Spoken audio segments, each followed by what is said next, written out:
Our song this week is This Land Is Your Land. It's a song written by Woody Guthrie. You might think of it as a kid's song.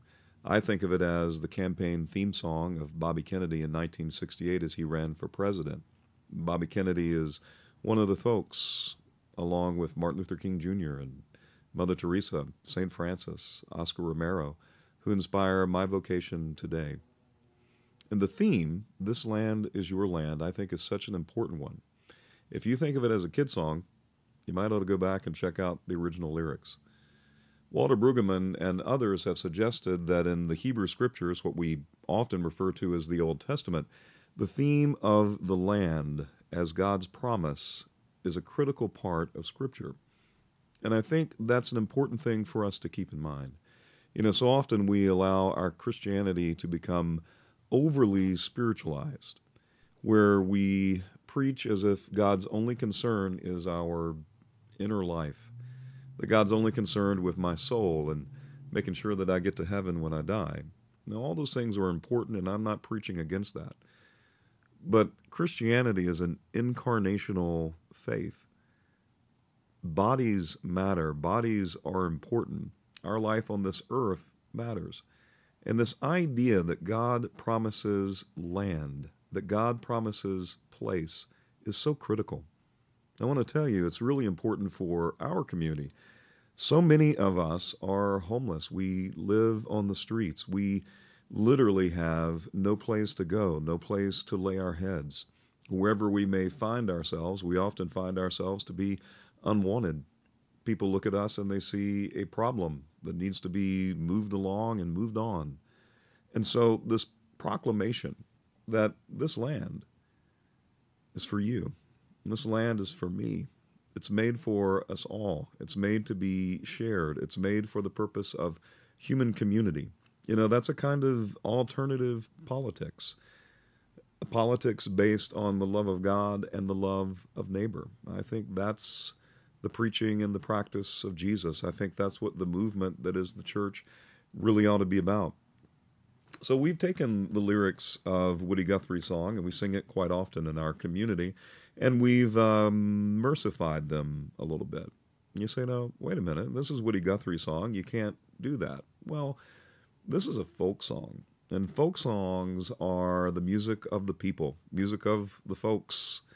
And it is quite normal, common in folk music to borrow tunes and share the same tune across several different songs, or to alter lyrics or change lyrics. Woody Guthrie himself did that quite a bit.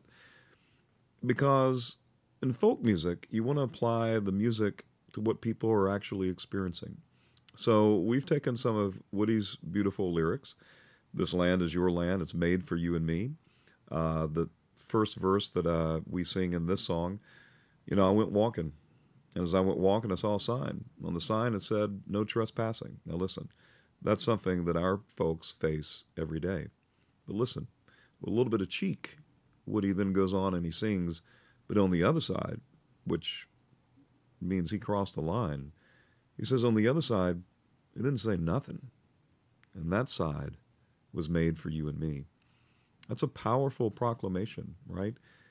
We're not meant to draw lines. We're not meant to keep other folks out. We're not meant simply to guard our own and say, keep out, stay away. We're meant to share. We're meant to create space for all God's children to have enough room to thrive, to have a place to lay their heads at night, a door that locks, that keeps us safe.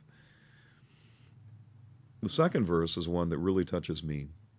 Woody writes, in the shadow of the steeple, I saw my people. Down by the relief office, he says in the original lyrics, I saw my people. They stood there hungry, and I stood there wondering, was this land really made for you and me? Now that's a powerful indictment.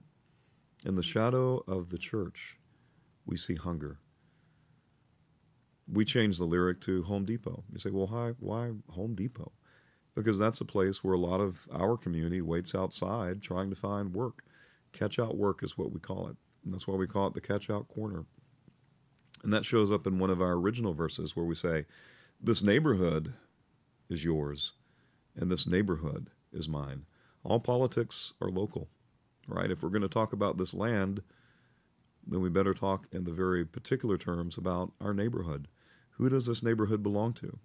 I would suggest it belongs to all of us as neighbors. We talk about from Catch-Out Corner to the old Nine and Dime. That's the open door community that served our folks so faithfully for so many years, but sadly is no longer there. From Freedom Parkway all down to Virginia Highland. And then we have a verse in Spanish because we're a nation of immigrants. This nation belongs to all of us. Esta tierra es tuya. Esta tierra es mía. No hay frontera en el amor de Dios. But that is a powerful and prophetic proclamation. God's love crosses borders. God's love is for all nations. God's love is for all people.